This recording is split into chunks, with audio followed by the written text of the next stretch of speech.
What's going on, everybody? Happy April Fool's Day. Welcome to the War Room.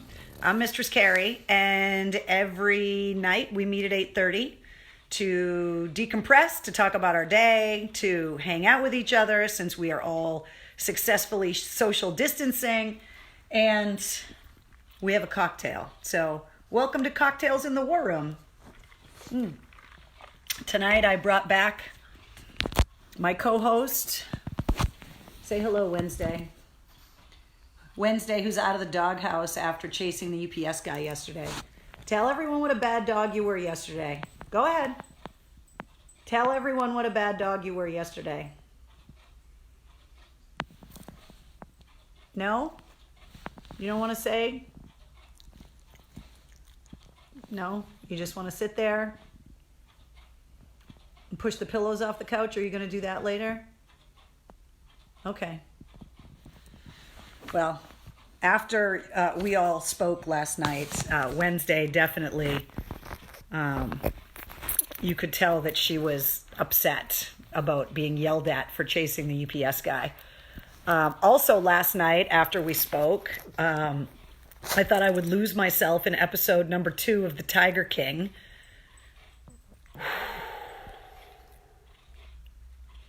Now I'm in the middle of episode 3. Trying to figure out if Carol killed her husband or not. Wednesday, stop eating the pillow, please.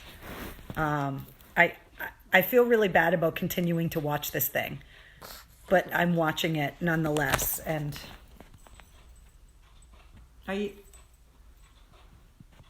what are you doing? Are you just gonna hang out there? Who are you looking at? Everybody wants to know because you're looking that way with one eye and the other way with the other eye. Wednesday. Yeah. Today is Wednesday. That is Wednesday. And it's April Fool's Day. Did anybody get you with an April Fool's joke? Is really anything funny right now? Are we even allowed to make jokes about things? I can't tell you how many links I saw on Facebook today that said Governor Baker is going to close all the liquor stores, and you click on, April Fools. But other than that, I didn't really see any good April Fool's jokes anywhere because, well, is it funny? A lot of people are asking how I'm doing. I'm doing better than yesterday. Thank you guys for, kind of letting me talk things through with you last night. I do just want to go over one quick thing because I saw one of the comments from the show last night, and someone was like, don't compare the coronavirus to war. It's not the same thing. No. That was not what I was doing.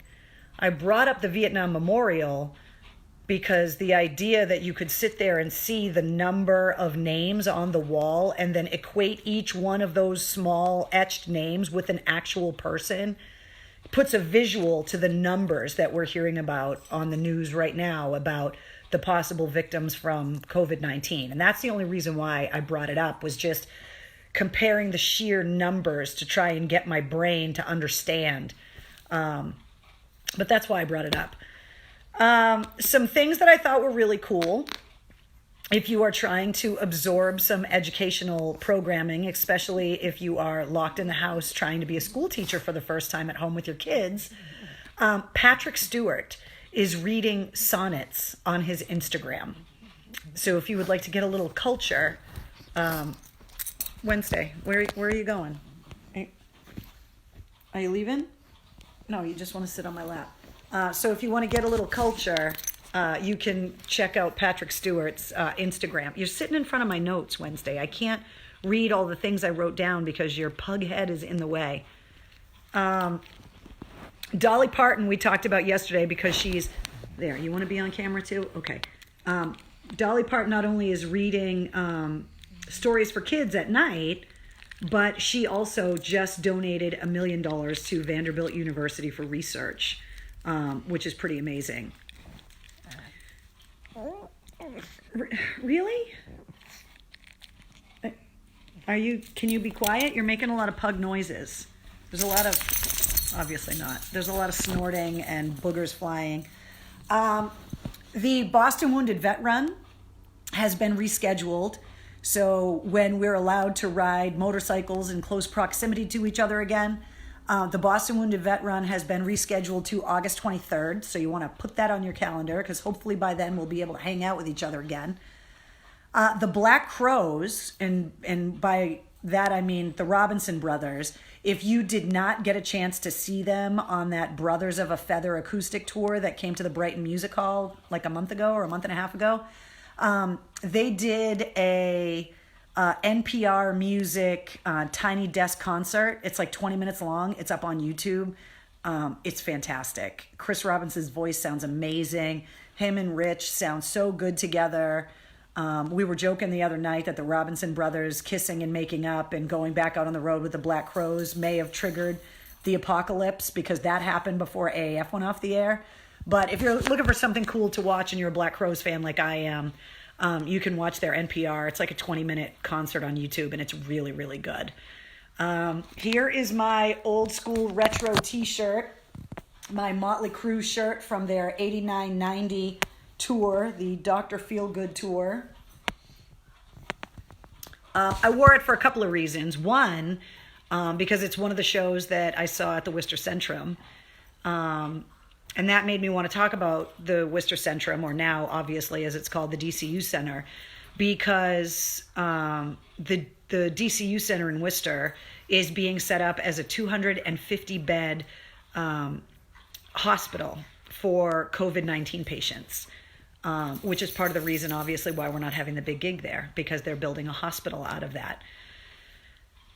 One of the other things that I found out about today was slightly more disturbing for me. As you know, I grew up in Leominster, and the next town over, Fitchburg, our big rivalry on Thanksgiving for football, the Dirty Burg, as we call it, the Landry Arena, which you may remember if you went to concerts there, the Wallace Civic Center, is being set up as a mortuary because it's an ice rink. And I found out about that today. And there are news helicopters flying over it, and the state police were there, and mortuary services were there. And I started thinking about a whole generation of kids growing up that are going to remember that ice arena is a mortuary.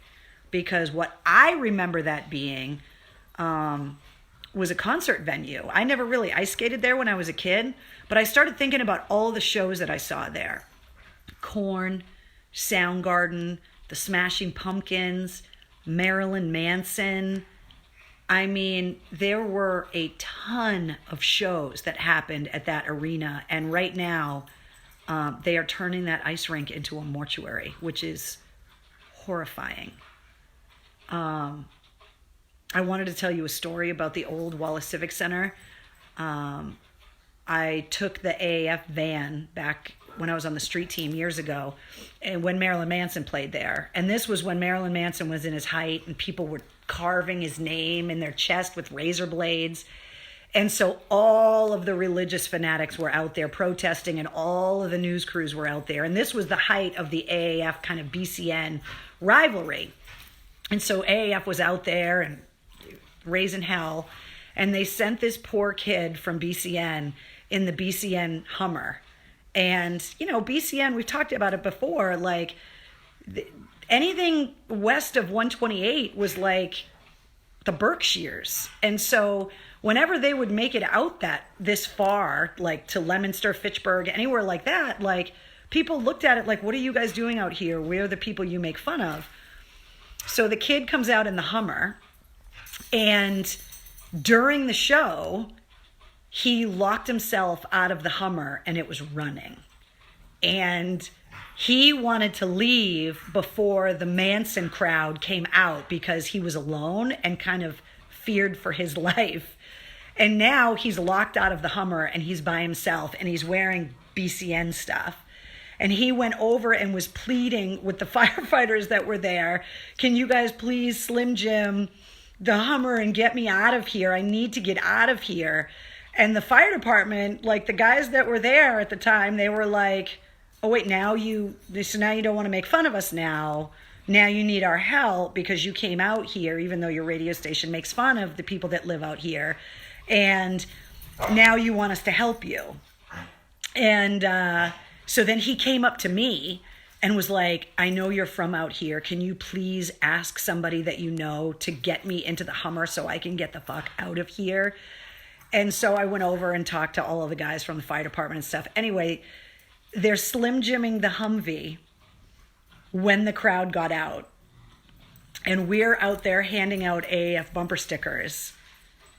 And normally, the way that the rivalry went was that people would then take the AAF stickers and stick them all over the BCN Hummer. And it's just a pain because you got to go and take the stickers down or whatever. But this night, the crowd was remarkably wound up, and they bumper stickered the kid from BCN against his will. He got bumper stickered up against the Humvee, and they bumper stickered him. And he was crying, and it was bad. And then the fire department got him into the Hummer, and the police had to clear the road for him so he could get the hell out of there. And I am going to go to hell for laughing then and now, because it was friggin' hilarious. Cheers. So I bring it up because I have such fond memories of that place.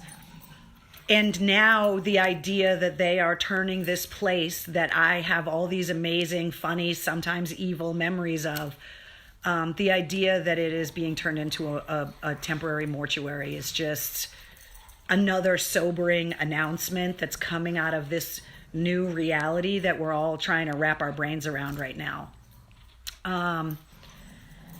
Today is Method Man from the Wu-Tang Clan's birthday. So if today is your birthday, you were born on April 1st, which has just gotta suck because the April Fool's jokes on your birthday, whatever. But if it's your birthday, you share it with Method Man. So happy birthday to everybody that's celebrating a birthday in solitary right now. I found it also interesting that it was on this date in 1985 that David Lee Roth quit Van Halen. And it's also the day that Marvin Gaye was killed, on this date in 1984, which is kind of strange that those things happened on April Fool's Day. Scott Roberts commented last night and said that we should talk about what our first concert was. Because we talked about the best concert that we had ever been to. And of course, none of us are going to any shows right now. Yesterday, they made the announcement that Boston Calling has been canceled, which means the Foo Fighters, Red Hot Chili Peppers, and Rage Against the Machine show Memorial Day weekend at the Harvard Athletic Complex isn't going to happen. So the only thing that we can do with concerts right now is just talk about the ones we've already been to.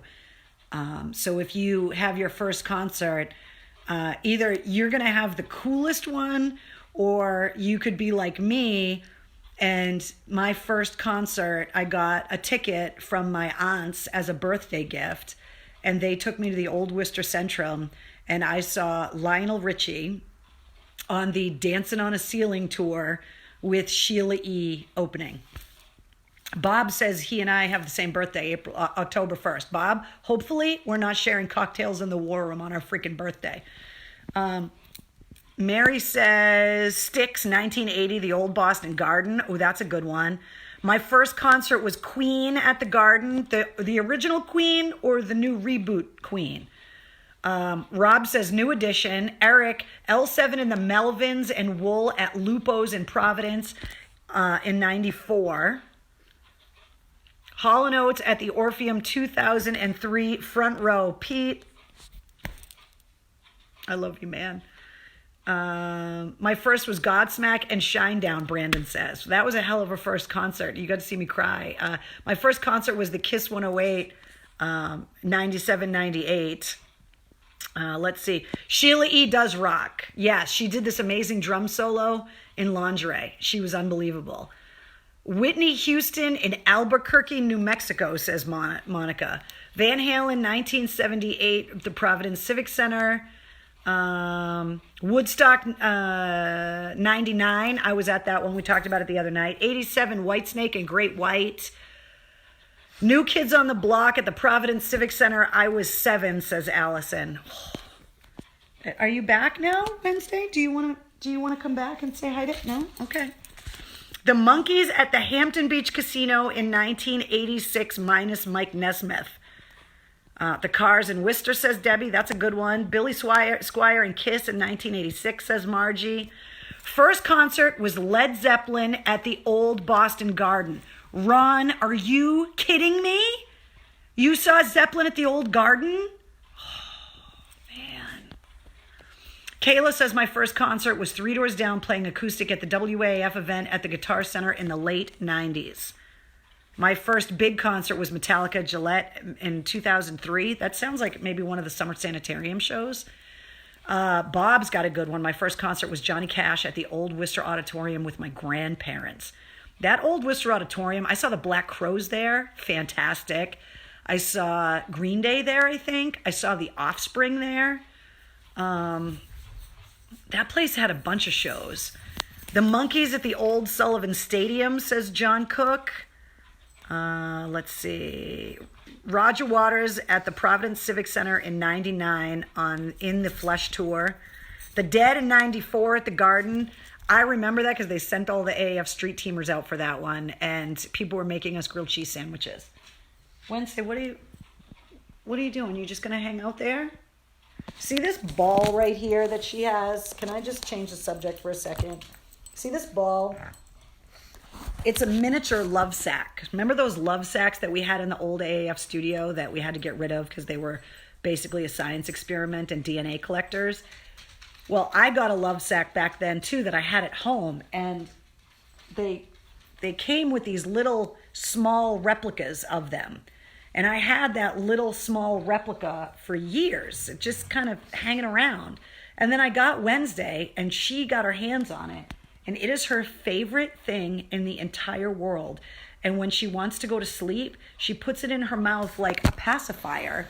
We call it her favorite. And when I say, go get your favorite, she goes and gets it. Look at that thing. It's the same color that she is. It's just this big, fuzzy black ball. Wednesday, you got your favorite? Huh? And she just holds it in her mouth like a pacifier, and then she just goes to sleep. So in about 10 minutes, she's going to be snoring really loud from right back there. So just know that it's her, not me. All right. Back to your first concert. Like, what do we got? Typo Negative and Cold Chamber at Man Ray in 97. Can we toast to Man Ray? For anybody that never got to go to Man Ray and drink a Red Death, you missed out on Man Ray because, well, we had some good times at Man Ray, so to Man Ray. For anybody that doesn't even know what the hell Man Ray is, it was like a goth industrial club that was around the corner from the Middle East. The building's not even there anymore. They got rid of the building and turned it into condos. But it had go-go dancing cubes and stripper poles and cages and places where people would get chained up, and people used to walk around in diapers with people on dog collars. And it basically, you just had to have an open mind when you walked in there and just be willing to accept anything. And like Nine Inch Nails played there. Like, there were so many people that played there, or you could just go there and they would have DJs and go-go dancers. The place was insane. And when it closed, it was sad. Let's see. Sean's making disgusting comments about the fact that Wednesday likes to put big black balls in her mouth. Sean, that is inappropriate. This is a family show. Right, Wednesday? Tell Sean to be nice to you. Do you want to come and... You want to just come and sit with me? See, look at that thing. Oh, she just dropped her favorite for you so she could smile for you. Right? You want to be the star of the show tonight, huh? Can you snore for everybody? Thank you. She's stealing the spotlight, this one. Let's see. Bon Jovi and Cinderella at the Providence Civic Center. I saw that tour. It was fantastic. Original Queen and Billy Squier opened, says Deanna. Oh my God. I never saw the original Queen. Such a bummer. First concert, Def Leppard with Ugly Kid Joe at Great Woods, August 6, 1993. You got to save your ticket stubs. I have all of mine, and obviously all of my old concert shirts as well.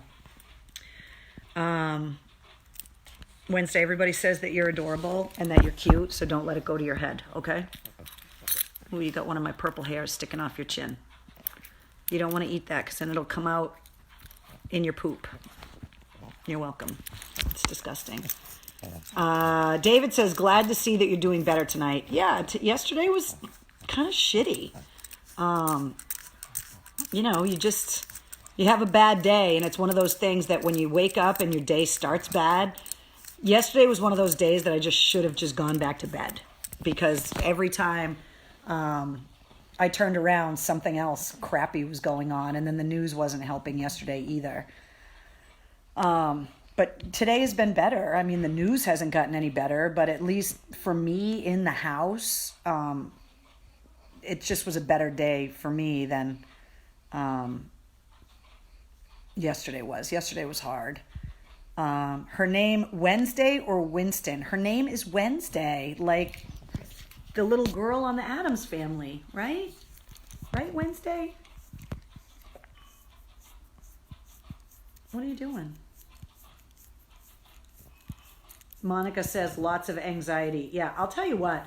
Have you ever appreciated your pet more than in the last month?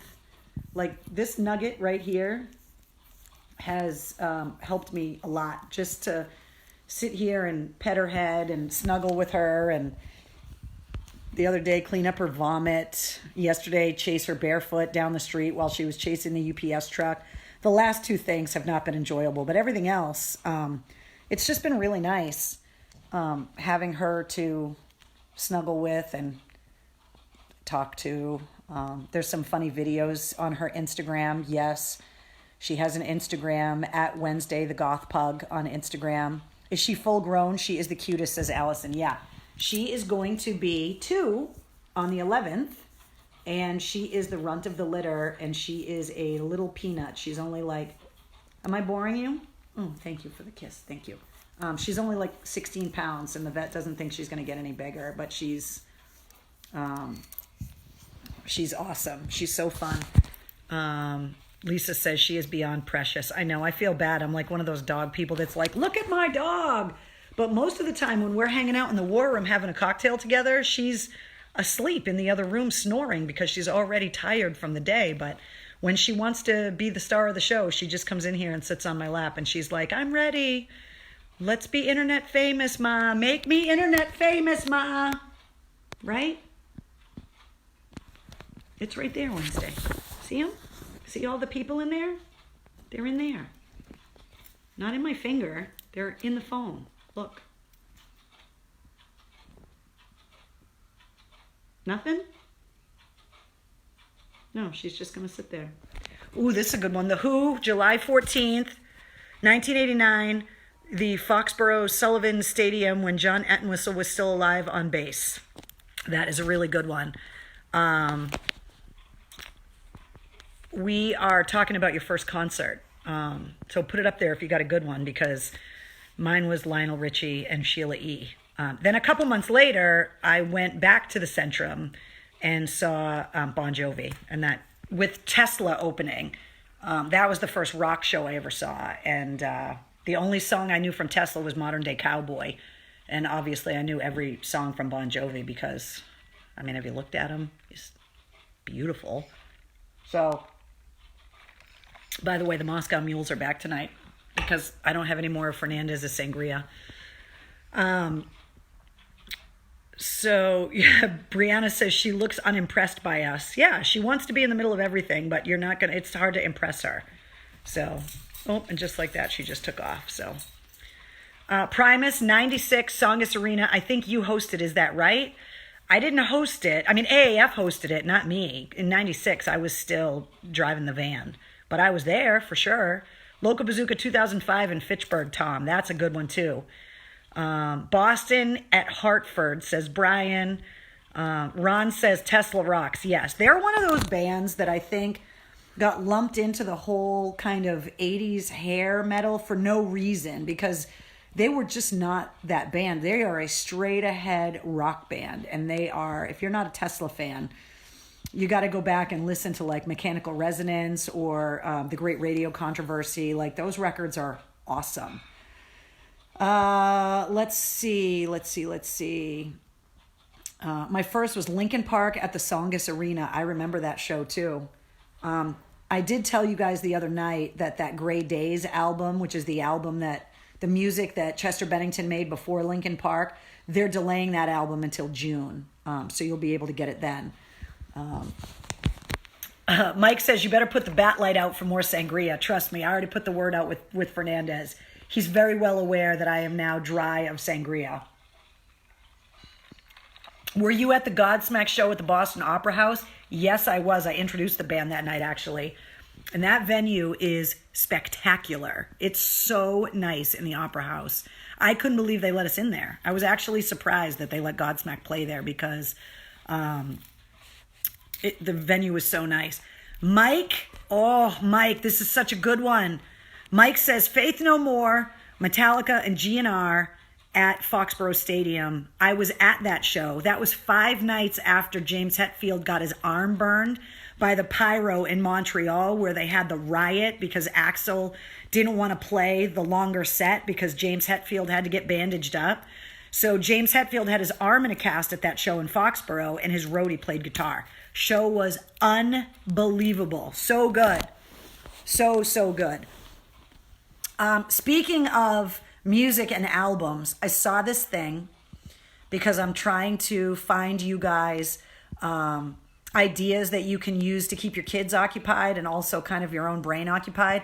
The Getty Museum has come out with what they're calling the Paint Challenge, and they are asking fans to recreate famous artworks with only things around your house. And if you look it up, the Getty Museum Challenge, like the recreations of some of these things are unbelievable. They are amazing.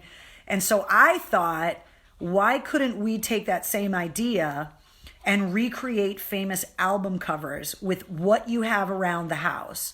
So if you go to my Instagram, if you look on this Facebook page, or you go to Twitter, so Instagram is at Mistress Carrie WAF, Twitter is at Mistress Carrie. I did the album cover challenge, or the album artwork challenge, the album cover challenge, it's called.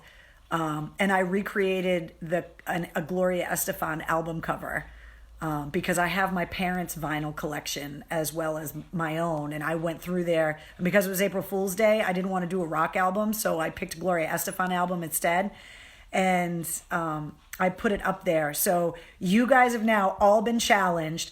Go and find an album cover and recreate it using only stuff that's in the house. And then hashtag it, album cover challenge. And I want to see what you guys come up with, because I know you guys are going to be really creative. I also wanted to give credit to this amazing college student at Versailles University in Kentucky. The surgical masks that everybody is making and donating to all of the healthcare workers are great, especially, for people that may be immunocompromised, that need to leave the house and are wearing all these masks. But if you're a deaf person that relies on being able to read lips while you're signing, the mask makes communicating more difficult. So this college student at Versailles University in Kentucky made a surgical mask that has a piece of plexi sewn into it so that you can still read the lips of the person that's wearing the mask. And I thought it was really cool because, again, I'm not deaf. I don't believe I know anyone that's deaf that knows sign language.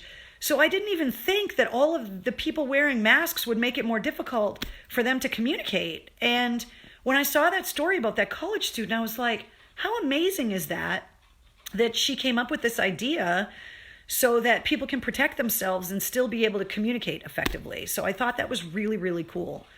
Jan says homeschool project tomorrow. Exactly. Either do the art one, the traditional art one, to have them, your kids or whoever research a famous piece of art, or if you want to do the music one, the album cover challenge, go have them go through the vinyl And if you've got a record player, have them listen to the album and then try to recreate the album cover. And it should be really fun. Hashtag it album cover challenge. Your alcoholic beverage for the night. I went through the American Bartender's Handbook, and every night I like to select a different drink for you. This one's called the Green Dinosaur, and it's another one of those that they're just like, let's throw the kitchen sink into this cocktail and see how drunk we can get them.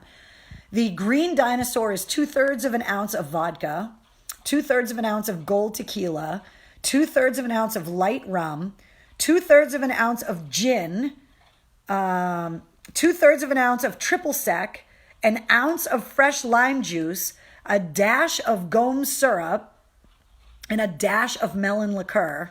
Shake the ingredients, accept the melon liqueur, and strain into an ice-filled highball. Float the melon liqueur on top and serve. And that is called a Green Dinosaur, which will be your homeschooling